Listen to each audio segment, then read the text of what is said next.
आज हमारे साथ राजेश चतुर्वेदी जी हैं, जो एक सामाजिक कार्यकर्ता हैं और सामाजिक कार्यकर्ता के साथ-साथ आप भारतीय जनता पार्टी के वरिष्ठ नेता हैं। तो चतुर्वेदी जी, आपका स्वागत है।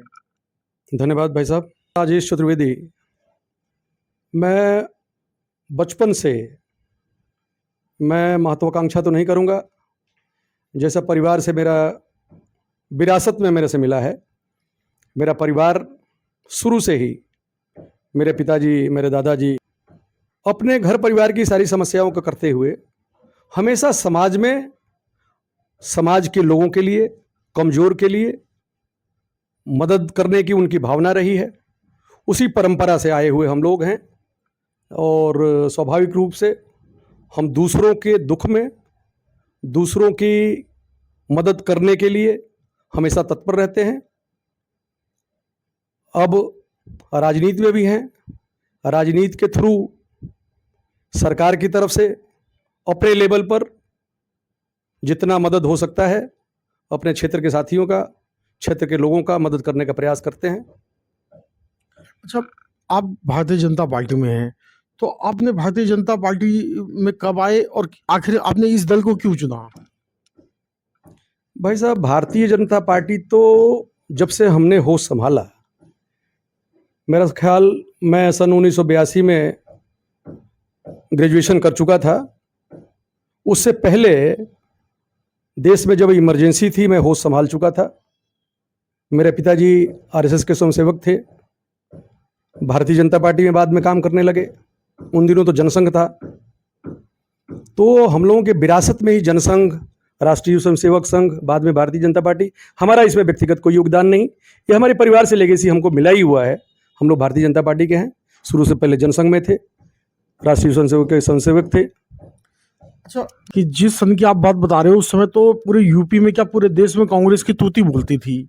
अधिकतर जो ब्राह्मण समाज के लोग थे, 99% वो कांग्रेस में थे। तो उस समय आपने धारा के विपरीत, आपके परिवार ने और आपने धारा के विपरीत आके बीजेपी ही क्यों चुना आपने?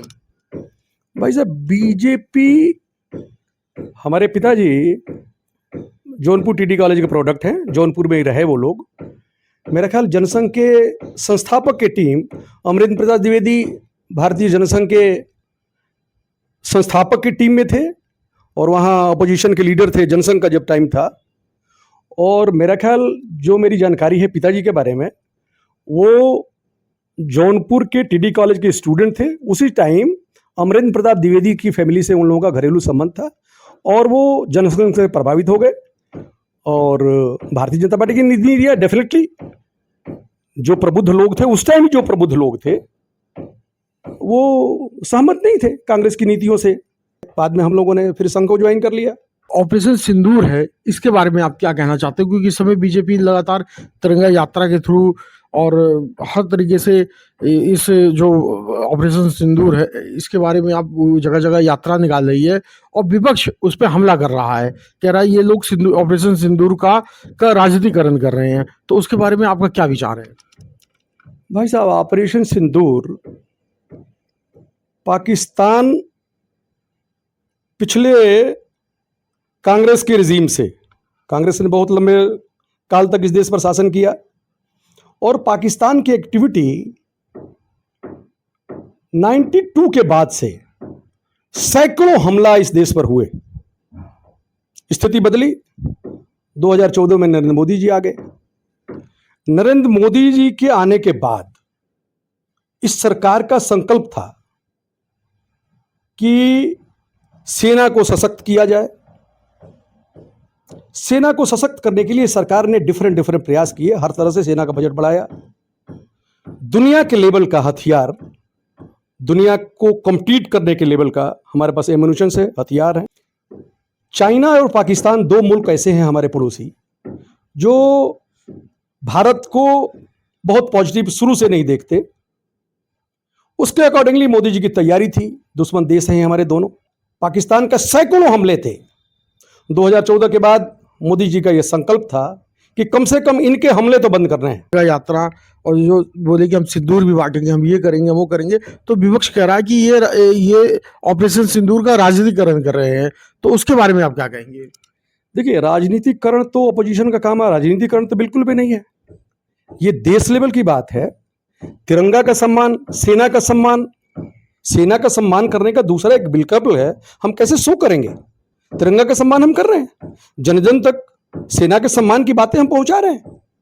मोदी जी ने जिस तरह से निर्णय लिया, सारे वहां के उग्रवादी अड्डे तोड़े गए, ध्वस्त कर दिए गए सारे, और इसी बहाने दुनिया ने हमारी ताकत देखी, हमारे सेना का बल देखा, सेना का शौर्य देखा, हमारी कैपेसिटी देखी। और ये सारे देश को बताने का भी एक तरीका है, तिरंगा यात्रा के थ्रू घर घर जाकर के भारतीय जनता पार्टी के कार्यकर्ता बता रहे हैं। इसमें तो कोई राजनीतिकरण है ही नहीं है। अच्छा, एक यूपी में एक ऐसा माहौल चल रहा है कि 27 की तैयारी चालू हो चुकी है। समाजवादी पार्टी भी 27 की तैयारी कर रही है, बीजेपी भी कहीं ना कहीं 27 की तैयारी कर रही है लगातार। 27 को आप किस नजरिए से देखते हैं? 27 जिस तरह से हमारा परफॉर्मेंस रहा है, 27 हम 100% मोदी जी के नेतृत्व में, योगी जी यहाँ मुख्यमंत्री हैं, योगी जी यहाँ नेतृत्व कर रहे हैं, भारतीय जनता पार्टी बहुत भारी बहुमत से 27 में भी जीतने वाली है। दूसरे अपोजिशन से कोई लड़ाई भी नहीं है। और सारे कार्यक्रम देख लीजिए, हमारे कार्यक्रम ऐसे सटीक कार्यक्रम हैं। मोदी जी तो चुनाव जीतना ही तो छोटा स्टेप्स है। जो हमारा विजन है मोदी जी का 2047 में भारत को सुपर पावर बनाना, और सुपर पावर बनाने के लिए हर घर में, हर घर के ऊपर छत हो, गरीब के घर भी छत का घर हो, घर में पानी हो, बिजली हो, गैस का कनेक्शन हो, युवाओं के पास रोजगार हो, महिलाओं का सम्मान हो, महिलाओं के साथ कोई दुर्व्यवहार ना करे। इस तरह से रूट में जिस तरह से भारतीय जनता पार्टी काम कर रही है, लड़ाई चुनाव तो इन लोगों के लिए बहुत छोटी बात होने वाली है। लोकसभा चुनाव में लोकसभा की सबसे ज्यादा सीटें समाजवादी पार्टी ने जीती, तो वो कैसे हो गया? भाई साहब, वो एक अलग से सगुफा, उसमें वो लोग थोड़े सक्सेस हो गए। ये इन्होंने संविधान का, जो संविधान की किताब दिखा करके लोगों को कंफ्यूज कर दिया कि ये संविधान बदल देंगे और ओबीसी और दूसरे लोगों का आरक्षण खत्म कर देंगे। इसमें थोड़ा सा भारतीय जनता पार्टी को नुकसान हुआ। वो टाइम बिंग नुकसान है, उसका कोई मतलब नहीं है। वो सारा प्रोजेक्ट कर चुके हैं हम। है कि 27 में बीजेपी की पूरी बहुमत से आएगी, पूरी बहुमत से, इसमें कोई डाउट नहीं। हम लोग भारतीय जनता पार्टी, ये लोकल चुनाव जीतने के लिए ये हमारा स्टेप हो सकता है, चुनाव जीतना जरूरी हो सकता है। भारतीय जनता पार्टी बहुत बड़े विजन पर काम कर रही है। इनका मिशन स्टेप्स है ये 2047 में सुपर पावर बनाने की परिकल्पना है। और देश में कोई गरीब ना रहे, कोई बेरोजगार ना रहे, महिलाओं का सम्मान हो, ये सारे स्टेप्स हैं।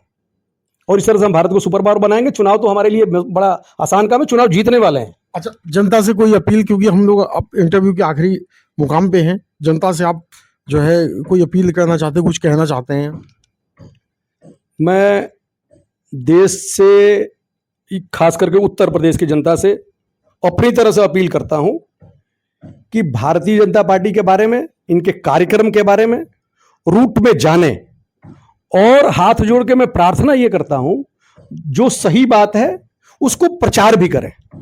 इसलिए कि ये दोबारा, मुझे लगता है योगी और मोदी जी का इस देश में और प्रदेश में शासन होना, यह घटना जो है ऐसे आराम से नहीं हो गई है।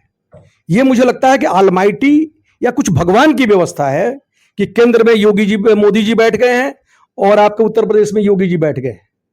यह जो है भगवान की व्यवस्था है, और इसमें सबको, जन जन को, उत्तर प्रदेश के लिए, देश के लिए अपनी भागीदारी सुनिश्चित करनी चाहिए।